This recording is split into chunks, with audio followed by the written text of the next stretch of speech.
Stephen, maybe you could tell us a little bit about the collider. Well, as you started to say, it's a 27-kilometre tunnel, which is between 50 and 100 metres underground. It's filled with high-technology components like superconducting magnets, superconducting radio frequency systems, which are for accelerating the beam, and lots of other. Of course, from the engineering point of view, this is what interests me since I'm an engineer.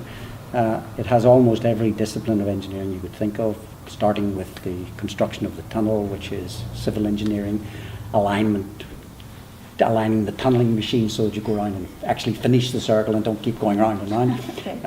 Then, of course, there's all of the high technology stuff, the superconductivity, the cryogenic system, which cools the magnets, the power supplies, which put the current into the magnet, which transform the alternating current from the grid to DC current for the magnets, the beam instrumentation for measuring the properties of the beam on the way round, the control system, the feedback systems for maintaining the properties good, and so on and so on and so on. I gave a list this morning in the talk. I don't think there's any discipline in engineering which we don't cover, even down to chemical engineering for the vacuum system. Okay, so you have this tunnel under the ground where you're getting these proton beams to travel at extremely high energies, high speeds around to collide at a point. Can you tell me about the scale of energy that's involved here? The scale of energy, well, there are two things which concern us when we're operating the machine from the safety of the equipment point of view.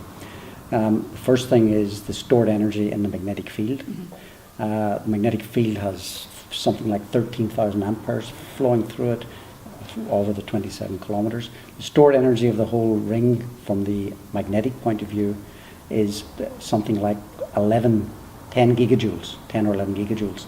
And 10 or 11 gigajoules is the same energy which an aircraft carrier travelling at full battle speed has. Is that amount of energy, 10 gigajoules. Okay. Now, when anything goes wrong in the accelerator with the magnets, or we want to get rid of the energy in the magnet, we have about 40 seconds to get rid of this. So we have to stop this battleship in 40 seconds. Battleship. And what would happen if the battleship didn't stop?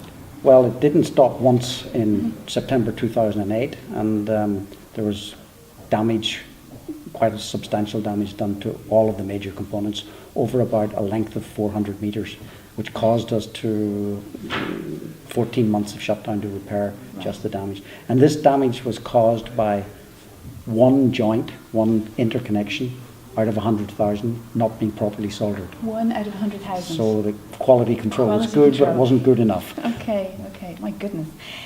But obviously everything went well. And on July 4th, we had this announcement of the discovery of a boson consistent with this long sought after Higgs particle. You were there. Can you tell me a little bit about the day?